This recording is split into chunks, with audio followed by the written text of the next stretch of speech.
On today's episode,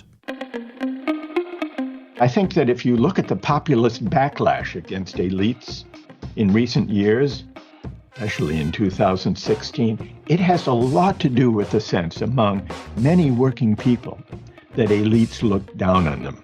This is what I mean by the heavy hand of credentialism. Credentialism is the last acceptable prejudice. welcome to the Active Share podcast that explores less obvious investing insights in a world that's always changing. I'm your host, Hugo Scott-Gall.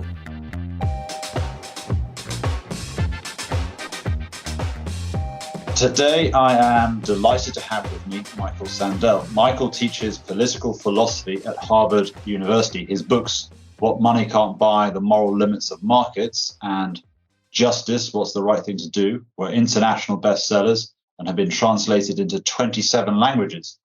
Michael's legendary course, Justice, was the first Harvard course to be made freely available online and has been viewed by tens of millions of people. His BBC series, The Public Philosopher, explores the philosophical ideas lying behind the headlines with participants from around the world. In his newest book, The Tyranny of Merit, What's Become of the Common Good, Michael argues that to overcome the crises that are upending our world, we must rethink the attitudes towards success and failure that have accompanied globalization and rising inequality. Michael, thank you very much for joining me today. Good to be with you, Hugo. Great. Okay, so simple but provocative question. Is it that you don't like meritocracy or you don't like the attitudes that it engenders? It's hard to separate the two, Hugo. The meritocratic ideal is very attractive in many ways. It says, if only chances could be made equal, then the winners would deserve their winnings. And when we think about merit in everyday life, we want well-qualified people to be assigned the social roles for which they're qualified. If I need surgery to be performed on me, I want to find a well-qualified surgeon. But the attitudes that have come along with meritocracy, especially in recent decades, have brought out its dark side. Because even though chances aren't truly equal, we have come to believe, those who've landed on top have come to believe, that their success is their own doing, the measure of their merit, and that by implication, those who've lost out must deserve their fate as well. And this has led to hubris among the winners, and it's generated resentment, even humiliation among the losers. So I suppose you could say it's mainly the attitudes engendered by meritocracy that are its dark side, but the effect is that thinking in this way and organizing our politics in this way and our economy is corrosive of the common good, of the sense that we are all in this together. So could we have a more sympathetic meritocracy? Would that be consistent with a democratic society that can rub along quite well if it was more sympathetic, or is it just in absolute terms that meritocracy sounds great but actually isn't the best way of organizing a society? Whether we could have a more sympathetic meritocracy bias, I suppose what you're suggesting, Hugo, is a society where we did assign jobs and social roles to those best able to perform them, but no invidious attitudes or distinctions arose as a result. That's an interesting question to speculate about. It would depend, I suppose, on whether it went along with a culture of solidarity, the common good. But whether it could or not, it's hard to imagine, because the belief that I deserve the benefits that flow from the exercise of my talents, that belief tends to make me forget the luck and good fortune that helped me on my way. There's almost a built-in tendency, I suspect, to consider my success my own doing under a meritocracy. And so it's very hard to stave off the sense of hubris that goes with it. If we could assign jobs and social roles based on qualifications, but at the same time, preserve a certain kind of humility. An appreciation of the role of luck in life can prompt a certain humility. There, but the accident of fortune or the grace of God go I. If we could somehow generate culturally that attitude toward success, then perhaps we could have a kind of meritocracy, less prone to the hubris that afflicts it today. When I read your book, I wondered whether you had read a book by Nassim Taleb called Fooled by Randomness. And he's sort of making a similar argument to you, which is when a person's successful, they just say, well, of course I was successful. I was always going to be successful because I've got lots of qualities and I'm a winner. And his argument is that we're all fooled by randomness. Things are far more random than we care to appreciate. So I'm kind of wondering how you teach luck and humility. And certainly, for us in our business, we're investors, and we think about success sometimes when we've had a good process that's led to a good outcome. If you have a bad process that leads to a good outcome, that's luck. But it's difficult in the moments of victory to be very honest and say, well, were we just lucky? Or actually, was this an outcome that is proportionate to the work we put in and the process we followed? Yeah. Yes. Well, I think it's true. There is a powerful human tendency to be fooled by luck when we win, when we succeed, and to be keenly alive to the role of luck when we don't. And insofar as that is a powerful tendency in the way we interpret our lives and our fate, I think meritocracy has a bent toward a kind of hubris, the hubris that comes from forgetting the role of luck and also forgetting our indebtedness for whatever talents and success we may have to family, teachers, coaches, neighborhood, community, country, the times in which we live. So our tendency to forget our good fortune and our indebtedness for our success, this is a pretty powerful tendency among the winners, among the successful especially. In a society like ours, where inequality of rewards has been deepening in recent decades. And it's interesting, Hugo, that if we look over the past 4 decades, when meritocratic sentiments, and I would say meritocratic hubris, have been intensifying, this has coincided with decades of growing inequality. It's almost as if those who land on top feel a greater and greater need to justify their winnings, so to speak, by the idea that we deserve it, we've earned it, we've done it on our own. Yeah, I want to explore that further a little bit later. Before we get there, I just want to talk to you about talent. Is the existence of talent maybe overstated? Is it the ease of identifying talent overrated? How important a thing is talent? What is it, and how should we measure it? Or even should we measure it? It's interesting. Those who defend the idea that the winners deserve their winnings often point to very specialized forms of talent, virtuoso talent, the great violinist, the great athlete. But relatively few of the, or put it this way, a relatively small proportion of the actual inequalities of income and wealth that we see today really are due to virtuoso talent on the part of those who flourish in the new economy. Even though we sometimes flatter ourselves, or the winners do, in thinking that. Mostly it has to do with the way the economy is configured and with the particular talents and skills and contributions that our society happens to prize. We can think about this more concretely, perhaps, by taking a case of athletic talent. Sitting here in the U.S., I'm thinking of LeBron James, the great basketball player whose team just won an NBA championship. Now, LeBron James is a very talented basketball player. He works hard, to be sure, to cultivate his talents. He practices hard, but so do lots of other basketball players, and they're not as good as LeBron or as successful or as highly paid. And yet, LeBron is favored by fortune in two ways. First, having the talents in the first place. But more than that, LeBron is fortunate to live in a society that loves basketball and rewards it handsomely. Had he lived back during the Renaissance, they weren't that interested in basketball back then. They cared more about fresco painters.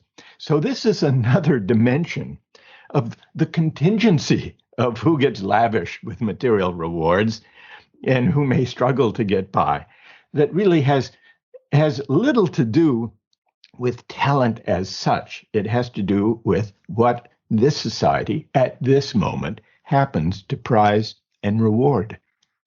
Well, Warren Buffett says if he had been born in the middle of Africa versus Nebraska, his life would have been very different, like completely different. But he had the good fortune to be born when he was born, where he was born, in an environment where his talents could absolutely flourish. But the reward on his talent was contingent on those things. It wasn't an absolute talent that would have had the same outcome wherever he was born, whenever he was born. I think you'd be very sympathetic to that point.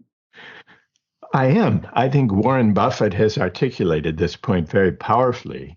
And I think the point Warren Buffett makes is very much in line with the theme of the tyranny of merit. Well, there are many things you can learn from Buffett, and probably equally many from his partner, Charlie Munger. One of the things he says is that he's found in his working life that measurements of IQ is pretty difficult, and he's not so sure that when he's thinking about investing in a company, he cares a lot about the integrity of the management. But he's not sure that academic credentials are that powerful a predictor. In your book, you have a chapter called around credentialism, which you describe as the last acceptable prejudice, which is a very interesting way of describing it. And it may even be more than that, it may be even heresy. And that credentialism, you think, is a very powerful thing. So could you explain kind of what you mean by credentialism and why you think it is the last acceptable prejudice? Yes. In the meritocratic society we have, merit is measured in large part by the conferring of credentials, which typically means attending university, getting an advanced degree. In fact, stepping back and looking at public discourse, the way politicians and political parties have responded to the growing inequality of recent decades has not been to take on that inequality directly, trying to reconfigure the structural inequalities in the economy, but to offer something else, to offer a kind of meritocratic promise of individual upward mobility. Politicians, and one sees this in the US, in Britain, and elsewhere, have said, if you want to compete and win in the global economy, go to college. What you earn will depend on what you learn. You can make it if you try. So what they are saying, in effect, to a great many workers whose wages have been stagnant for 4 decades is, well, if you get yourself a better education, if you get credentialed, then maybe you too will be able to rise and to flourish. Now, in one way, this rhetoric of rising, as I call it in the book, is inspiring. Of course, people should be able to rise as far as their efforts and talents will take them, regardless of background. That's inspiring. But it's also very limited, Hugo, as a way of responding to the inequality and wage stagnation that a great many workers have experienced in recent decades. And not only that, it leads to a kind of credentialism in which those who do achieve university degrees tend to look down on those who haven't, because it's almost as if they say to themselves, they could have gone to college, they could have gone to university, but they didn't. And so a great many of them struggle. This is especially invidious when we remember that most people don't have a four-year university degree. Nearly two-thirds do not. The figure is similar in Britain, in most European countries. So I think it's folly to create an economy that creates as a necessary condition for dignified work and a decent life a university degree. And yet it reinforces the credentialism, the sense that those who haven't been to college must have failed to exercise the proper initiative. And I think that if you look at the populist backlash against elites in recent years, especially in 2016, it has a lot to do with the sense among many working people that elites look down on them. This is what I mean by the heavy hand of credentialism. Credentialism is the last acceptable prejudice. And do you think there's a challenge in the market for talent, and it's quite asymmetric? If you're an employer trying to work out who has the talents and skills and abilities and characteristics required for the job you're seeking to fill, it's imperfect information. So is it that the credentialist system is the least bad sorting mechanism? And so do we need better sorting mechanisms? And that could come from one day maybe a sort of super piece of artificial intelligence that's much better able to assess human abilities? Or is it, and this gets onto your idea of the lottery, for slightly stretching the point now, but for admissions into heavily oversubscribed universities like your own, where there are thousands of people with a hair's breadth between them in terms of ability and achievement and pristine resumes, do we need to think about sorting differently, in that credentialism was maybe the least bad, but still a long way from being optimal? I think we do need different sorting mechanisms, less tied to credentialism of the kind we have today, which is not very predictive. It's also highly skewed by class background. In the first instance, if we're thinking about admission of students to highly selective colleges and universities, there's an excessive reliance, I think, on standardized tests, the SAT in the US, as it's called, which is essentially a kind of IQ test, or that's at least how it was originally conceived. But in practice, it tracks family income very, very closely. And so I think that for admission, we should certainly rely less on that test. But I go further in the book and offer what may be a suggestion that will get me into trouble in my neighborhood, which is that, here to be concrete, Harvard and Stanford get more than 40,000 applicants each year for 2,000 places in the freshman class. And the admissions officers tell us that most of them are well qualified, could flourish at these places, could do the work and do it well. So what I propose in the book is that the admissions office culls out those who are not well qualified. And then with the group left, would it be 20,000, 25,000, perhaps, do a lottery for a couple of reasons. First, it's not really possible to make the fine-grained judgments and predictions of an 18-year-old applicant as to who will have the greatest impact for the good on the economy, on the society, on politics, on science. Perhaps one can do this with a small handful of math prodigies, predict who will become a great mathematician. But otherwise, it's pretty hard to judge 18-year-olds. I offer an example from the world of sports.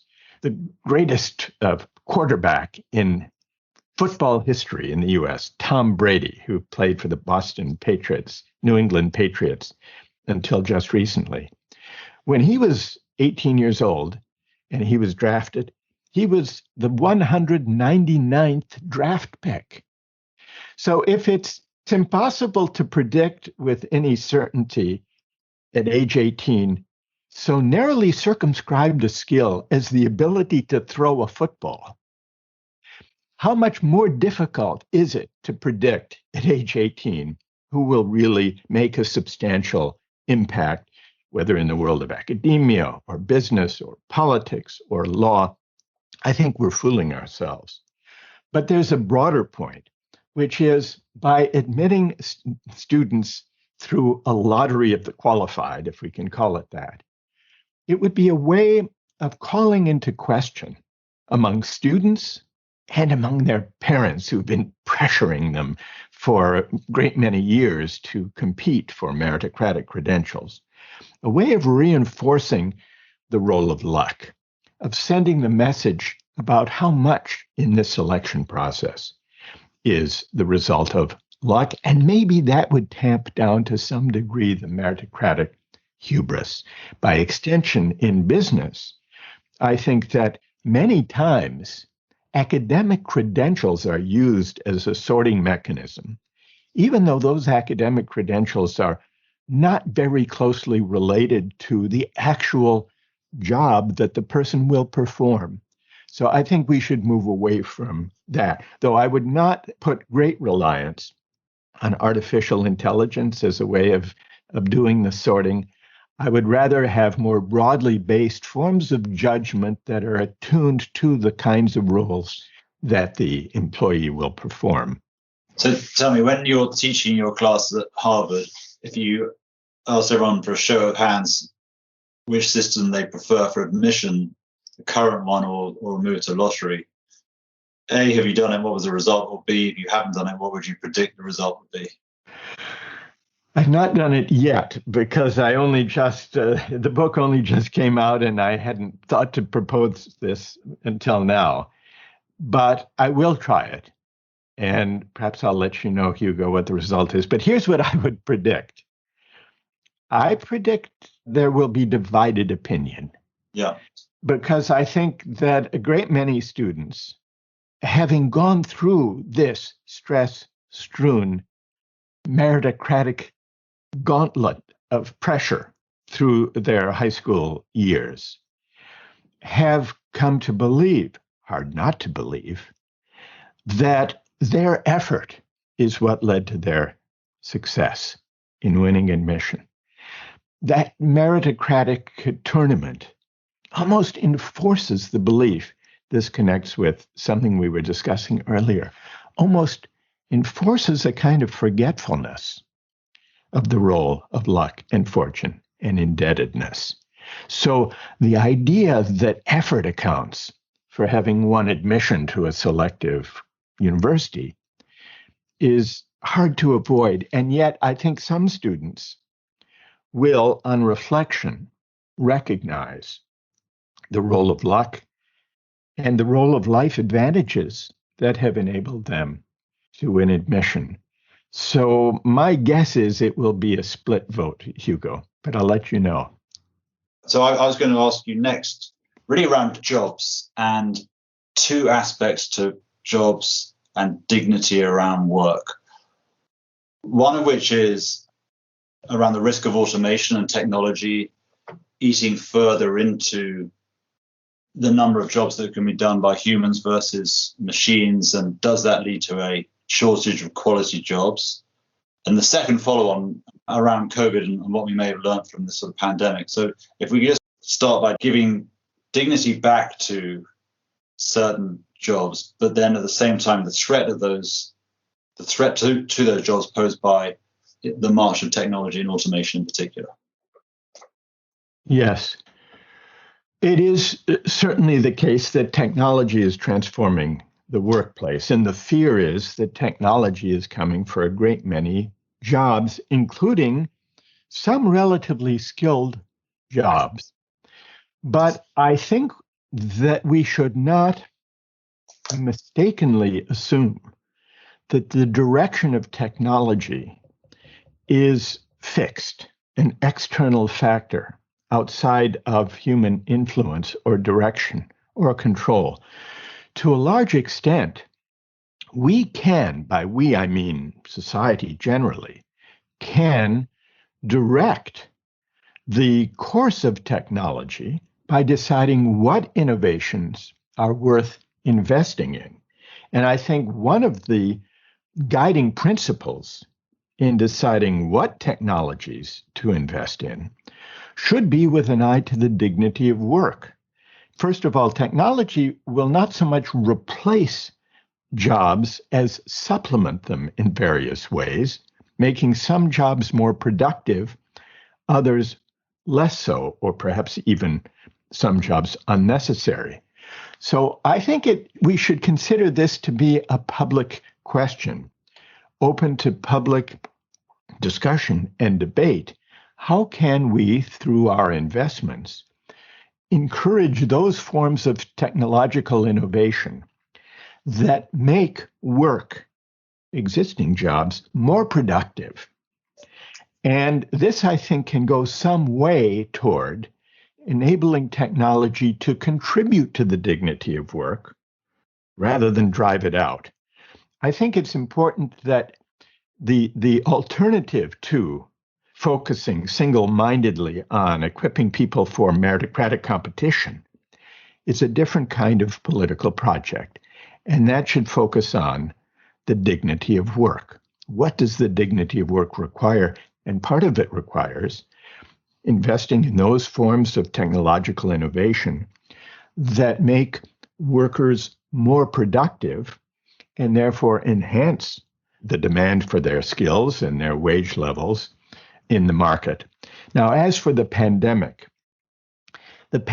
has been revealing with regard to work and this question of the dignity of work, because it's brought home to all of us, but especially those who have the luxury of working remotely, how deeply we depend on workers we often overlook. I'm thinking not only of the hospital workers who are caring for COVID patients, but for delivery workers, warehouse workers, grocery store clerks, home healthcare providers, truckers. These are not the best or most honored in our society, and yet now we are recognizing them as essential workers, as key workers.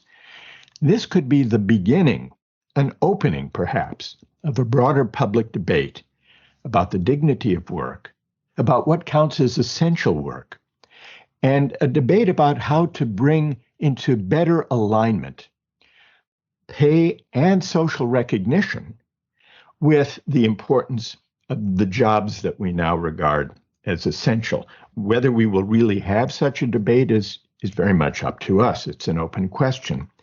But I think this awareness, Hugo, could prompt a debate about the dignity of work and how better to reward it.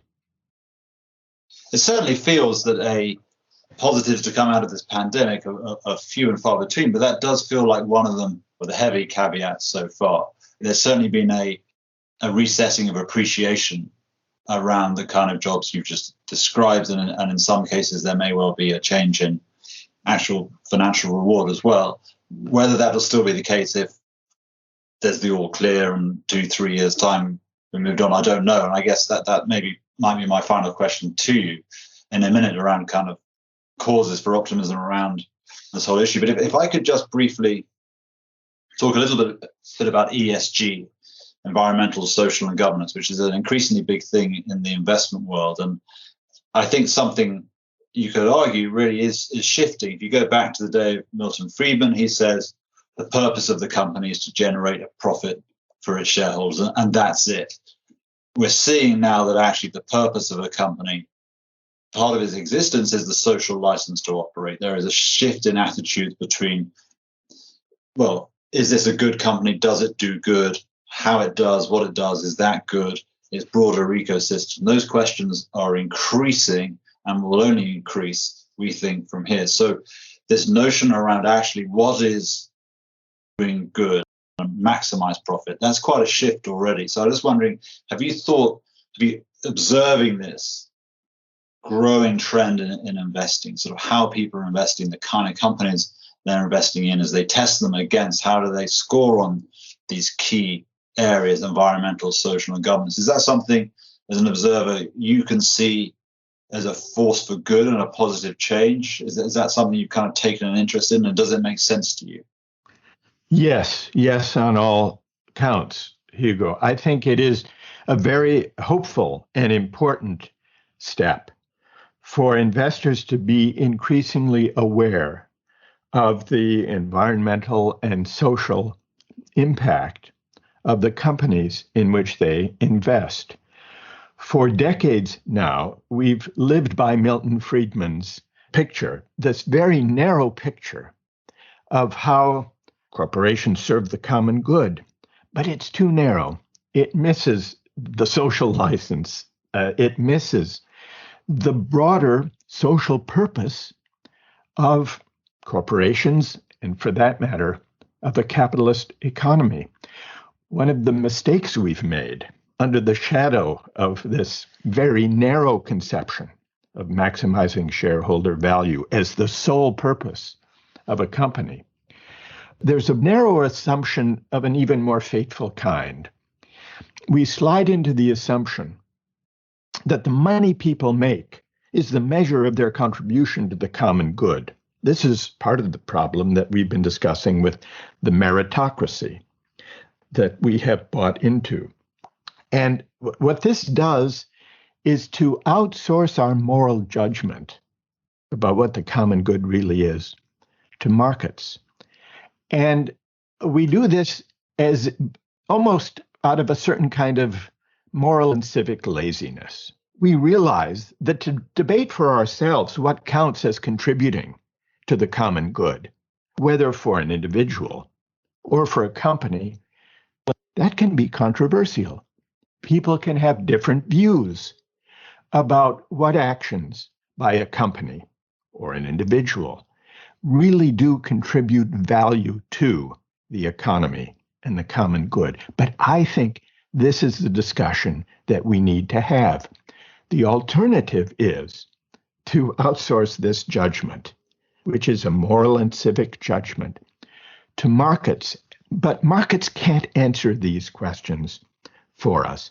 And so I think when investors take on thoughtfully and deliberately the question of what companies really are contributing value to the common good, their role in the environment, the way they treat their workers, their impact on the communities they serve. These are the questions I think that we should be asking as investors and also as democratic citizens. We need to take back the question of the common good and put it right at the center of our deliberation, of our decision making, whether as investors or as citizens. So this I see, Hugo, as a very hopeful sign.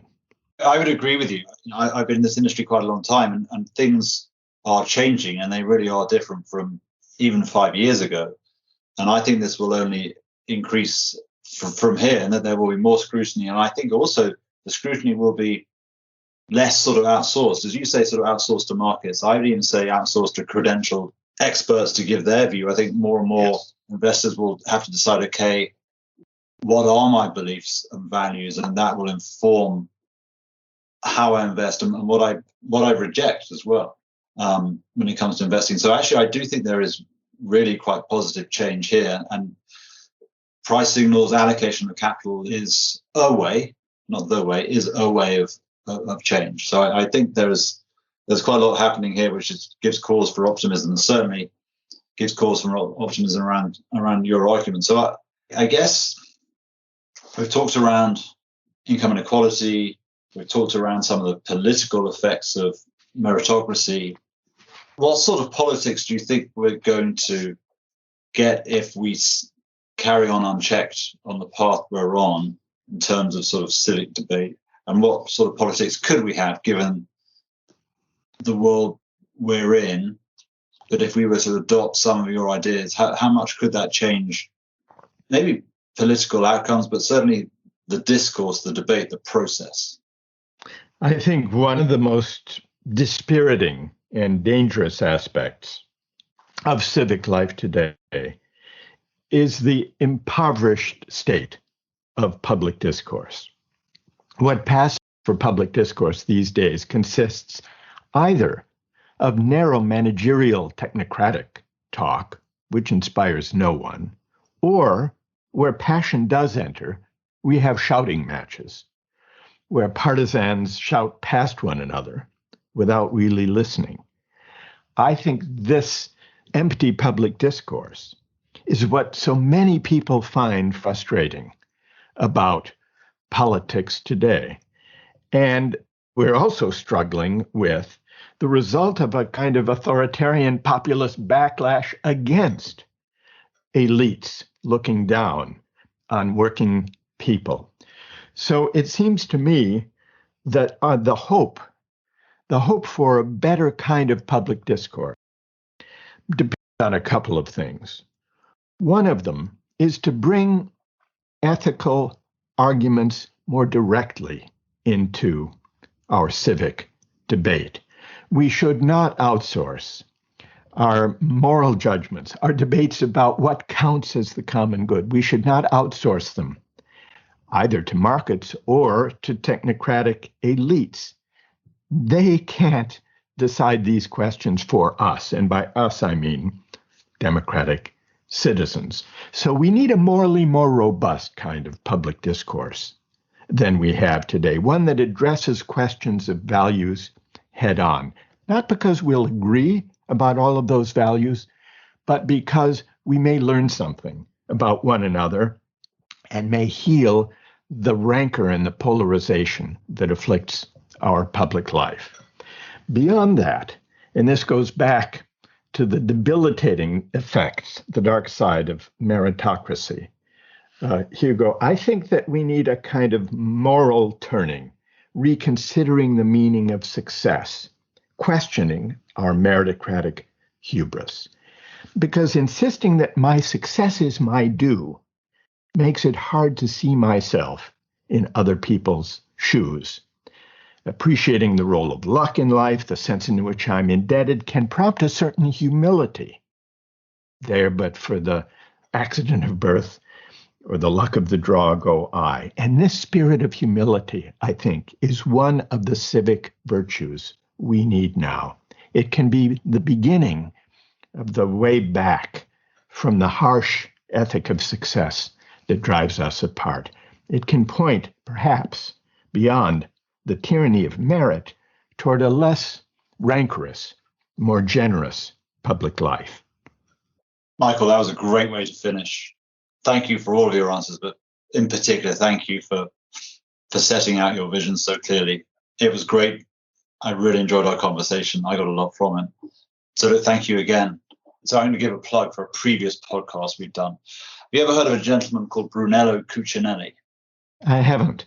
He is self-made Italian, not self-made Italian, self-made billionaire. He's Italian, but he preaches humanistic capitalism. So his big thing is, I want to make a fair profit. I don't have to have the highest margins in my industry.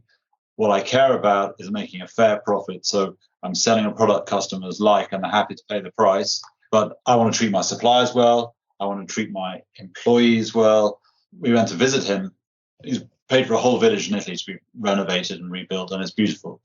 And we saw his head office, and the best room, the best space in the office is dedicated to the guys that work in the mailroom, because he says they have probably the worst job in the building, so I'm going to give them the best view. He's an interesting guy, and I think you would, just to be aware of him, I think you would find him interesting because he is preaching something different. He talks about dignity a lot. And how it's very, very important to him that he treats his employees with dignity. No one can receive an email after 5 p.m. But, he said you can talk to anyone I do business with, and I'm incredibly consistent. And this is my thing. This is my thing, which is I want to make a fair profit, but I want to do it in a humanistically excellent way. And that's kind of his life mission. So I thought he might be, if you've never heard of him, and he sells very expensive cashmere, so I can understand why you wouldn't, but interesting person for you just to sort of be aware of what we do. Yes. Thank you so much for that. I'll definitely look him up. I would like to learn more about him. And more broadly, the outlook that you're describing and the initiatives within investment to take greater account of these humane and civic considerations I think is a very encouraging and important development. So I wish you well with this. And I've so enjoyed this conversation, Hugo. Well, that's very kind of you to say that. I'm sure you're doing an awful lot of these at the moment. I really enjoyed it. I really enjoyed your book. I think it's provocative, different, and most importantly, I think it's right. So thank you for giving us the time. I'm optimistic. I'm optimistic in what we talked about around ESG and investing, and I'm optimistic around the fact that you're talking around this means the chances of things changing goes up, not down. Well, thank you, Hugo. Thank you so much. Thank you for listening to today's episode of The Active Share. To hear additional insights from William Blair Investment Management, visit us at blog.williamblair.com. The Active Share is available on iTunes, Stitcher, Google Podcasts, and TuneIn. For questions, comments, or topics you'd like to hear discussed, email us at podcastim@williamblair.com.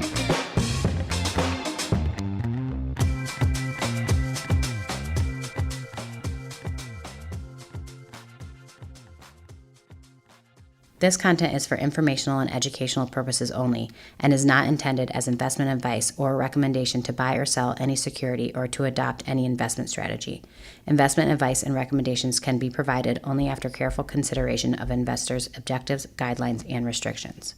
The views and opinions expressed are those of the speakers as of the date of this recording, are subject to change without notice as economic and market conditions dictate, and may not reflect the views and opinions of other investment teams within William Blair Investment Management. Factual information has been obtained from sources we believe to be reliable, but its accuracy, completeness, or interpretation cannot be guaranteed. Any discussion of particular topics is not meant to be comprehensive and may be subject to change. This material may include forecasts, estimates, outlooks, projections, and other forward-looking statements. Due to a variety of factors, actual events may differ significantly from those presented. Past performance is not indicative of future results. Investing involves risk, including the possible loss of principal. Any investment or strategy mentioned herein may not be suitable for every investor. References to specific companies are for illustrative purposes only and should not be construed as investment advice or a recommendation to buy or sell any security. William Blair Investment Management may or may not own any securities of the companies referenced. It should not be assumed that any investment in the companies referenced was or will be profitable.